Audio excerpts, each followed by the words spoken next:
and welcome to your weekly look at Tiffin University football. Hi everybody, I'm Snyder, voice of the Tiffin University Dragons. To my left, head football coach, Mr. Cris Reisert. Coach, how are we doing today, sir? Doing great. Happy to be here. Well, happy Thanksgiving to you. It's Thanksgiving week. Yeah, we're going to put out this little postseason recap, get you ready for what's happening for the Dragons here in about a week and a half. So we're going to get together the week of Thanksgiving and get this out to all of our fans, because we know how important it is for our fans to get with their Dragon family during the football games. What's more important for them, really, the big picture things, to get with their family over the holidays like Thanksgiving. Without a doubt. No, we're excited to practice today, tomorrow morning, and then the guys are home to really on Monday. So did you give a diet restriction? No, I say eat as much turkey as humanly possible. So right.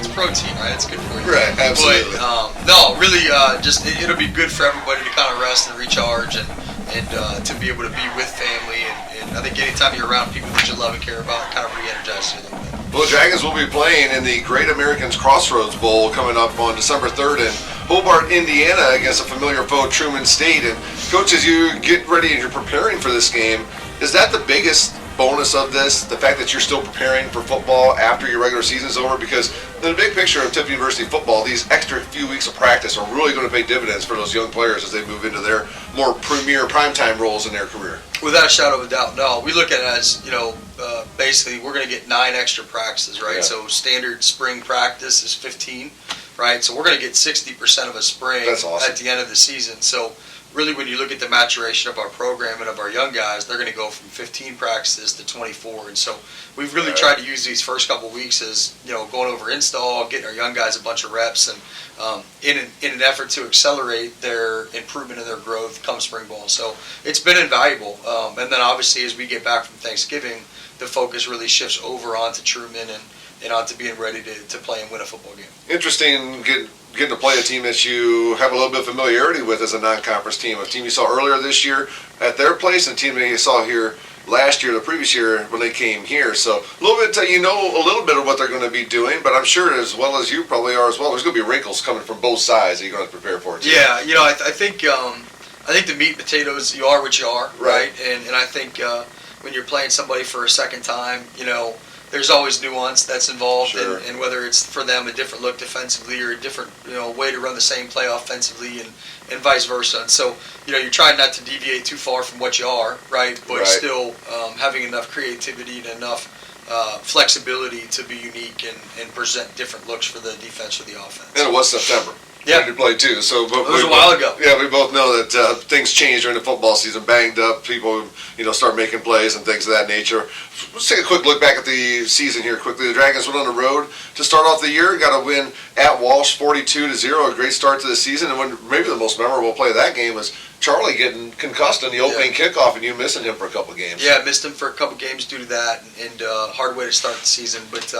The guys rallied around, and some guys made some really big plays in his stead. Yeah, you end up getting a win over Ohio Dominican, your alma mater, in week 2, and then a couple tough losses to the GLVC schools, Indy, who just bowed out of the playoffs last week, Truman, who you're going to get a chance to see again in about a week and a half. So you go into the month of October 2-2, but then you go 3-1 in October, really setting up your opportunity at a conference championship, which you just fell short, but you're right there, just a game behind. But you get the 3 wins, including a homecoming win over Lake Erie. So October is a pretty good month for you kids. Played a really good Ashland team, really tough on the road too. Yeah, we did. No, it was a good month, and certainly wish we would have finished at 4-0, right?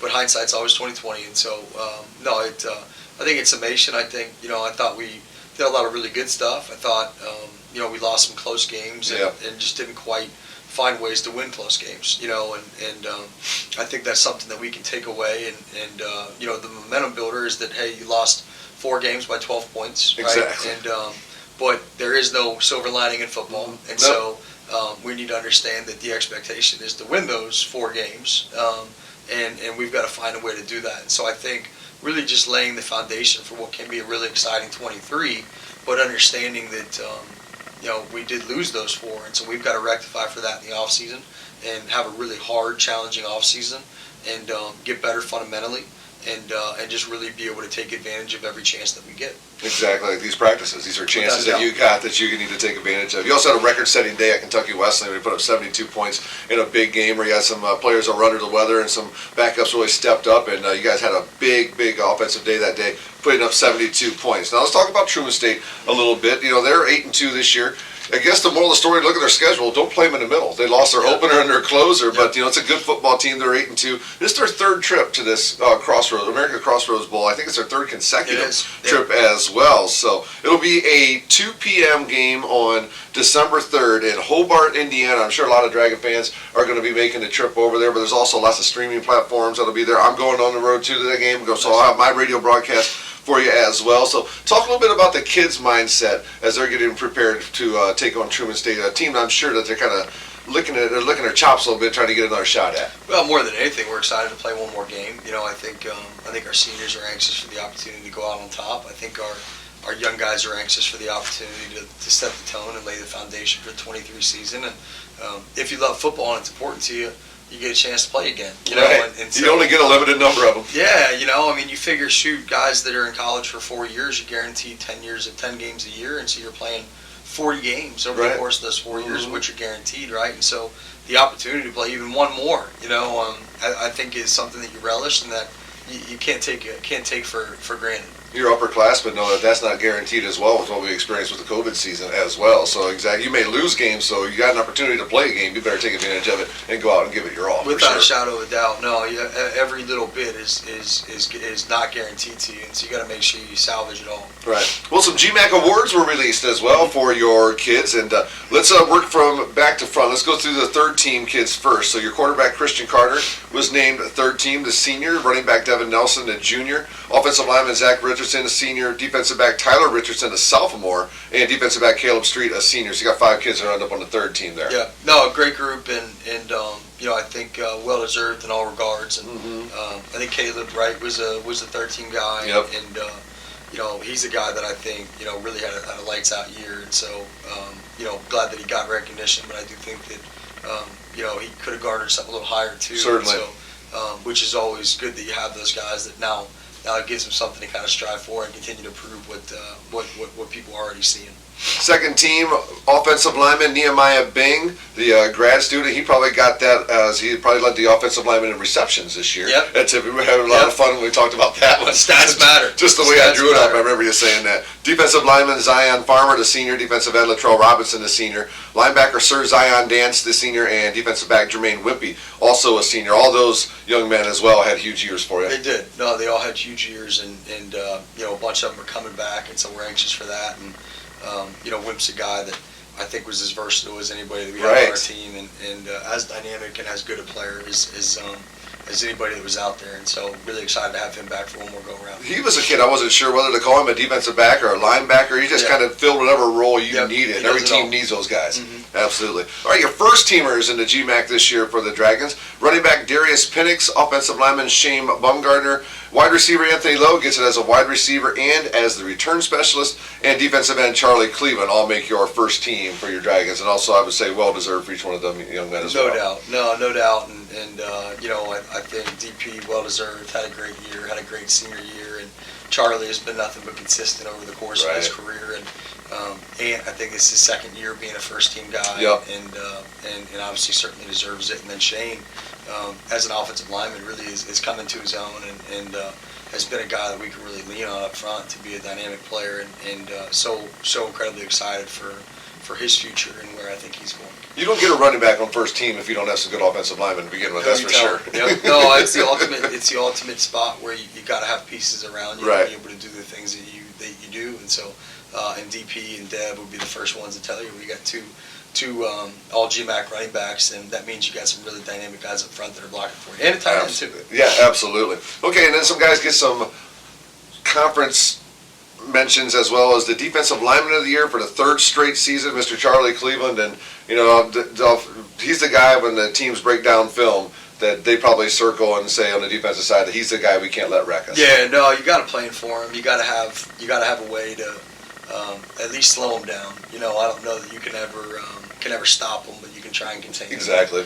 And I think he's a guy that just as a weapon, it forces teams to have to think about you differently. Absolutely. Special teamer of the year, Mr. Anthony Lowe. He shattered the GMAC records for, I think, the kick return total yards and yards per return. And, I mean, there's nothing more electric than knowing that the team's got to punt or kick to him and then knowing that he's going to get a chance to do something with it. Yeah, I think he's one of those guys that when he touches it, the air just gets sucked out of his Oh, yeah, I move up into my seat when I'm calling the game. You're just kind of waiting for the other shoe to drop and for something to happen. Right. I'm usually more surprised when he gets tackled than when he doesn't go to the house. Well, when he's catching the football, too, he's got a remarkable ability of bouncing off that first contact as well. Because he's not the biggest guy in the world. No, he just has a great ability of staying on his feet. He does. He's got great body balance, and he's strong for as little as he is, and he's competitive. He's got grit. He's got instincts, and just kind of pushes through at any given rate. Well, this final one here is probably one maybe you're the most proud of. This one is described as a true essence of a student athlete while also achieving the highest academic standard. The Elite 26 award, his picture's right up there. Yep. It goes to Mr. Jordan Speller off your offensive line with a 4.0 GPA. Well, he's going to be a teacher. He's going to be a teacher. So yeah, Jordan Speller with the Elite 26 award. Pretty amazing stuff. No, it was there's no one that embodies student athlete more. He's a 4.0 student. He's the first one in meetings. He's the last one to leave. I mean, he plays with effort. He plays with energy. He's a guy that we can really point towards and just does it the right way. You know, and sets a standard, carries a standard, and holds it accountable. And so for him to get acknowledgement, I think is really cool. Sometimes those guys don't get the shout outs as much. He plays a thankless position in the offensive line, right? And, you usually only hear their names when they do something wrong. Without a doubt. And so for him to get representation on that team and to be that guy, one, I think he certainly deserves it, but two, I'm really proud, really happy for him. Yeah, it takes a lot of work and effort to earn your spot as a starter on the football field. And it takes just as much effort and work to carry a 3-point or above GPA, let alone a 4.0. It's awesome work in the classroom by that young man. I'm sure that his professors would say the same things about him as a student as you would say about him as a student athlete, for sure. Without a doubt.